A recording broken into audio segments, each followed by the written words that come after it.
Mi nombre es Ángela Torbay, actualmente soy profesora de psicología. Me he intentado especializar en el enfoque resiliente porque es una forma de afrontar las adversidades focalizándonos en lo positivo, y por otro lado también trabajo lo que es perspectiva de género. Siempre me ha gustado el tema de la igualdad desde antes de trabajar en la universidad, y he conseguido en la universidad de alguna forma unir esas dos perspectivas, la resiliencia con un poco el tema de igualdad. Yo estuve como directora de la unidad de igualdad de la Universidad de La Laguna durante 4 años. Tengo la gran fortuna también de que en el grado de psicología y también un poquito en enfermería, que también doy una parte de docencia, puedo trabajar desde estos dos aspectos.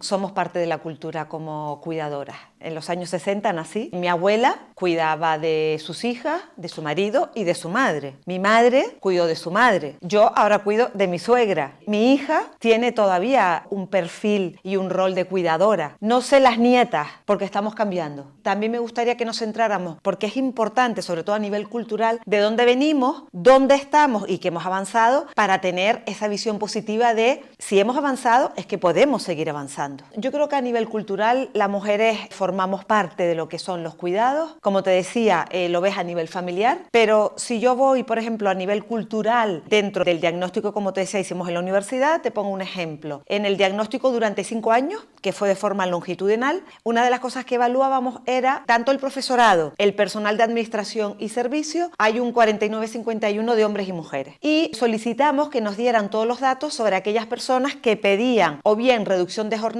por el cuidado o bien de personas mayores o de personas dependientes, o cuando se moría un familiar, que tenían derecho a 3 o a 5 días dependiendo del municipio donde estuviera. Los datos que obtuvimos fue que la jornada reducida la pedían las mujeres, tanto profesoras como del personal de administración y servicio, en un 85% reducción de jornada. Ahí ya vemos que cobramos menos, que luego también nuestras pensiones son menos. ¿Y qué nos ocurrió cuando preguntamos sobre los días de permiso, que quién los pedía? En 5 años, ningún hombre pidió días de permiso por la muerte de un familiar. El 100% de mujeres. Y de repente dijimos, es que a los hombres no se les muere nadie. ¿O qué está pasando aquí? Es decir, que culturalmente creo que todavía nos queda muchísimo por recorrer, y que esas cifras fueron del 2019 al 2023. O sea, súper reciente. Seguimos estando ahí las mujeres. Otro dato rápido, enfermería, el 90% son alumnas, solo el 10% son hombres. Psicología y medicina, el 70% son mujeres. ¿Por qué? Porque son carreras de cuidado. En ingeniería, el 23% son mujeres. Entonces, de forma estructural en nuestra cultura, todavía permanecemos las mujeres ahí.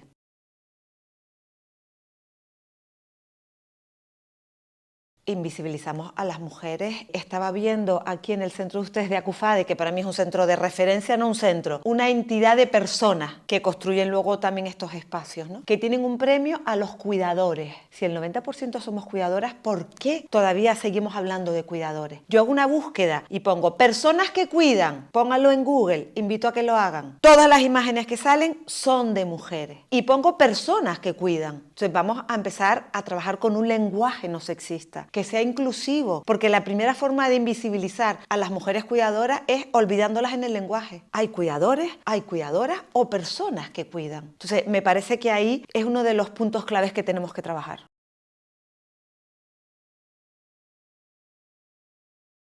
Yo creo que la violencia, que también es estructural, es por negligencia. Me explico. Existe un tipo de violencia en la negligencia cuando hablamos de menores, que es cuando padres o madres no se ocupan de sus hijos. Yo creo que las mujeres que cuidan no se las ve, y cuando no lo ves, obviamente no puedes valorarlo, con lo cual no puedes validar su situación. Primero, su situación física, abandona el trabajo o reducción de jornada laboral, como te decía antes, lo cual su dependencia económica tiene que ser de otra persona. Su parte física también, el cuidado cuando es una persona, físicamente tienes que cargar, tienes que estar, y luego emocionalmente. Hay datos que nos hablan de que las personas que cuidan tienen, en relación a la población normal y a la población de mujeres, un porcentaje muchísimo más alto en depresión, en crisis de ansiedad, porque al no verlas no las podemos cuidar. No validamos sus sentimientos. Creemos que es su obligación, una obligación moral, Pero ¿quién cuida a esas personas que no le cuenta a nadie que ha tenido que abandonar su trabajo, que a veces también descuida su pareja, a sus hijos o a sus hijas, su aspecto personal y sobre todo sus sentimientos? Yo creo que ese tipo de violencia, el de invisibilizarlas y no validarlas porque no las vemos, tenemos que trabajar muchísimo por ahí.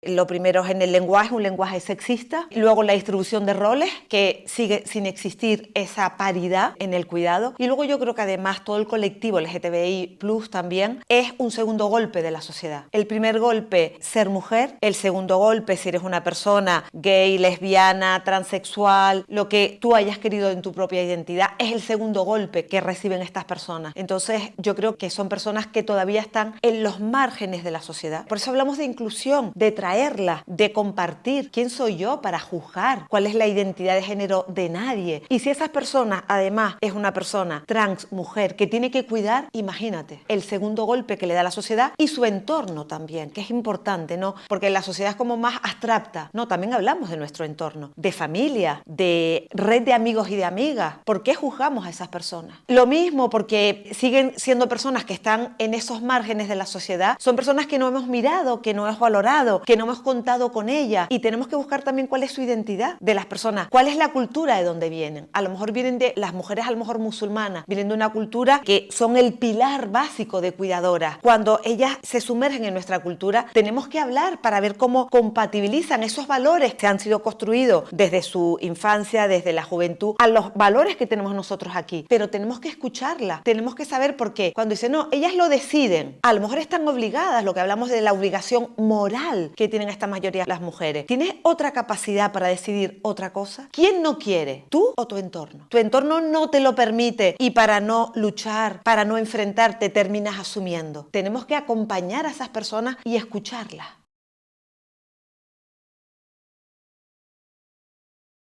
Al yo trabajar la resiliencia, voy a hablarte de los 3 pilares básicos que trabaja la resiliencia y yo creo que aquí hacen buena falta. El primer pilar, pilares institucionales y culturales, que nos habla de la resiliencia. La resiliencia siempre focaliza en lo positivo, no en el déficit, ¿no? Entonces, vamos a buscar aquellas entidades institucionales en las que se estén trabajando para las personas que cuidan. ACUFADE. O sea, por eso digo que lo tengo como un referente y una excelencia. Es una institución. La resiliencia habla instituciones, pero también cultura. La cultura no la podemos cambiar en 10 años. Viene de atrás, tardamos aproximadamente, dicen algunos sociólogos, que en 30 años se pueden cambiar algunos aspectos de valores culturales. Entonces, yo que vengo trabajando desde atrás el tema de la igualdad, creo que sí que hemos cambiado. Cuando yo empecé a estudiar psicología, había muchas mujeres que iban para buscar marido. A mí no me gustaba, pero nadie se tiraba las manos a la cabeza. Hoy en día dice, hola, perdona, algo hemos cambiado. El número de mujeres que estudiaban enfermería era del 100%, lo que te decía antes. Hay un 20%, hemos avanzado algo. Ingeniería, un 5%, ahora hay un 23%. Hemos avanzado algo. Entonces, a nivel cultural, tenemos que tener mucha tolerancia a la frustración. Todo lo que quiero en los cambios, no lo voy a ver. Espero que lo vea mi hija, y si no, que lo vean mis nietas o mis nietos. Y si yo no tengo, pues que lo vea la sociedad. Pero que los cambios culturales tenemos que tener mucha paciencia, mucha tolerancia, mucha flexibilidad, porque si yo no veo los cambios inmediatamente y creo que por eso no va a cambiar, me salgo de la ecuación. No. Tienes que permanecer. Yo le digo a mis alumnas, ustedes están aquí porque unas cuantas señoras decidieron que querían estudiar en la universidad y no pudieron estudiar porque sus maridos no les dieron permiso, pero ellas lucharon. Y aunque no lo consiguieran, ustedes están aquí por esas mujeres. Igual que el derecho al voto. Las mujeres que se manifestaban no votaron, pero ellas lucharon por eso. Entonces, si yo no veo los cambios inmediatamente en mi persona y abandono la lucha, las siguientes generaciones no van a poder disfrutar de ese cambio. Entonces, que todas tenemos que estar ahí. Te decían resiliencia cultural, institucional, relacional, la red que me apoya, la red que me sostiene. Igual yo puedo conseguir a personas tutores resilientes que decimos en mi familia, pues mi prima, mi tía, mi abuela, o si no, en mi entorno social o laboral. Tengo que buscar personas que me sostengan, que me ayuden, que me fortalezcan para continuar. Y luego están los factores personales, todos los factores protectores personales. Pero cuidado, porque yo creo que la sociedad normalmente mira solo a la persona como que es la responsable o que es la que tiene que llevar el cuidado, lado, esa persona si dice, es que no puedo más, es que físicamente no puedo, se siente culpable, ahí viene la culpa, porque solo la miramos y decimos, ¿y la responsabilidad del cuidado solo de la persona? ¿Y dónde está su entorno? ¿Y dónde está la sociedad? Entonces, lo bueno de la resiliencia es que al mirar los tres pilares, si falla uno, podemos tener otro. Porque puede fallarte el personal, pero hay una red. Te puede fallar la red, pero hay una institución. Entonces, siempre acudir a los tres pilares.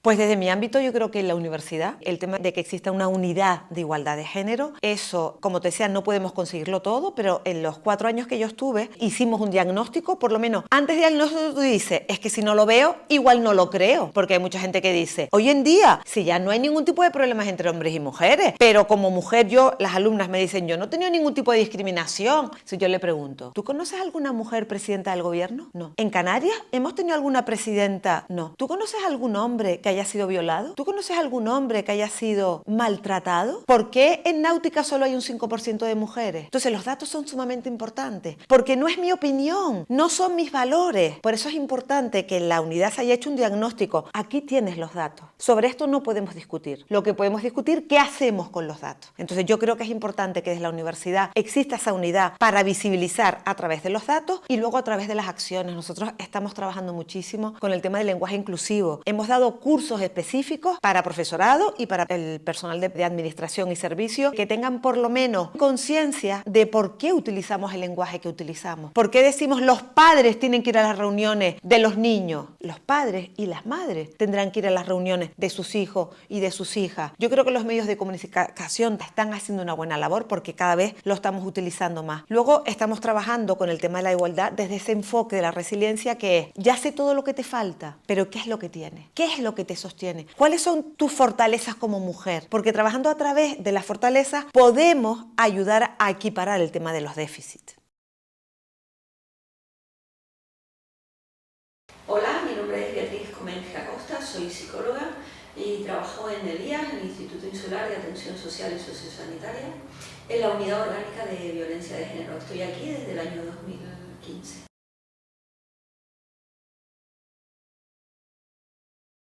Lo podemos ver a lo largo de los años, ¿no? Qué papel tan importante el de las mujeres. Las mujeres gestamos, parimos, amamantamos, cuidamos, amamos y sin embargo qué invisibilizadas hemos estado a lo largo de los años, ¿no? Se ha naturalizado muchísimo el hecho de que el papel de cuidadora es nuestro y eso ha llevado a invisibilizarnos porque obviamente se ejerce dentro del ámbito doméstico, dentro del ámbito privado, de tal manera que nunca se le ha dado la relevancia que tiene y fíjense que qué importancia, ¿no? El cuidar de nuestra descendencia, de nuestra ascendencia y de otras muchas personas que lo necesitan, qué papel tan importante para una civilización, para nuestra evolución como seres humanos, ¿no? Es muy triste, es muy discriminatorio y la verdad que es muy injusto.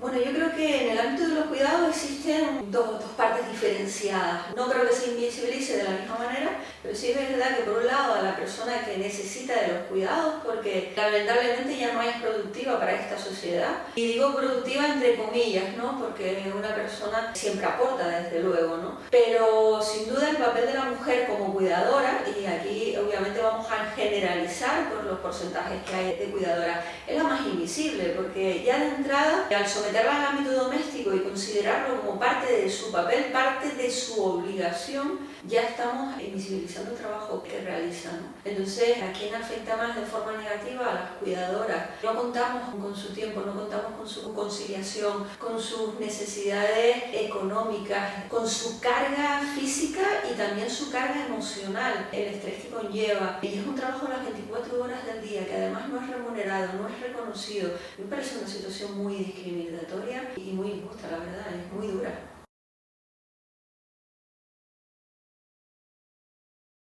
Bueno, yo de entrada hablaría de singular, ¿no? De la violencia estructural. Es que la violencia está en nuestra estructura como sociedad, cultura, política, que es la manifestación de discriminación, y la discriminación es hacia hacia las mujeres, ¿no? Aquí hay una parte dominadora, una parte opresora, que en este caso la representa el machismo, el androcentrismo, el patriarcado, y hace que las mujeres estemos en una situación de invisibilidad. Por lo tanto, hablamos de una violencia estructural. ¿Qué ocurre? Que en esa amplitud de violencia hay muchos estadios, ¿no? La violencia más extrema es lo que llamamos la violencia contra las mujeres, pero para mí el papel de los cuidados lo podríamos situar dentro de una forma de violencia contra las mujeres porque supone una situación de esclavitud. Se está ejerciendo un trabajo 24 horas al día, los 7 días de la semana, los 365 días del año, que no es reconocido de ninguna de las maneras, que además genera una serie de consecuencias para las mujeres que son negativas, aunque nos vendan que el papel de cuidado, como lo tenemos totalmente naturalizado, eso nos hace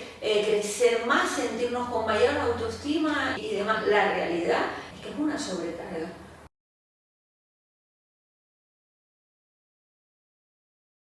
Obviamente hay que luchar por sociedades más feministas. A estas alturas en las que estamos no nos vale decir yo no soy ni machista ni feminista, ni ver el feminismo como algo opuesto al machismo. El feminismo es igualdad, necesitamos sociedades igualitarias donde la conciliación, donde el respeto, la responsabilidad por los cuidados sea igualitaria tanto para hombres como para mujeres. Eso es la primera línea. Entonces, ¿qué necesitamos? Necesitamos una educación desde nuestra cuna y también dentro de las escuelas y en todos nuestros ciclos de educación, pero también necesitamos el compromiso de los hombres hacia el cambio y hacia creer en las sociedades igualitarias y a mirar a sus iguales, a aquellos iguales en los cuales no respetan y no consideran que las mujeres necesitamos estar en una situación de igualdad con respecto a los hombres. Entonces, desde mi punto de vista, hacia ahí tiene que ir el camino, pero no un camino basado en la lucha dentro de lo que consideramos confrontación,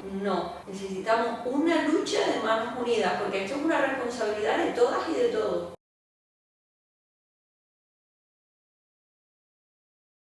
Bueno, desde el ámbito de las violencias de género, entendidas por todas las violencias que sufren las mujeres por parte de los hombres, ya sea de parte de pareja o expareja, hacemos acciones no solo dirigidas hacia las víctimas, sino también a lo que son la prevención de las violencias de género con formación a profesionales susceptibles de atender a estas víctimas, ¿no? Como son profesionales de atención primaria, profesionales del campo de la dependencia, etcétera, etcétera, ¿no? Para nosotras es muy importante todas estas acciones que hagan que existan profesionales formados en la identificación de las violencias de género para poder dar una respuesta rápida y eficaz y obviamente para romper el ciclo de la violencia.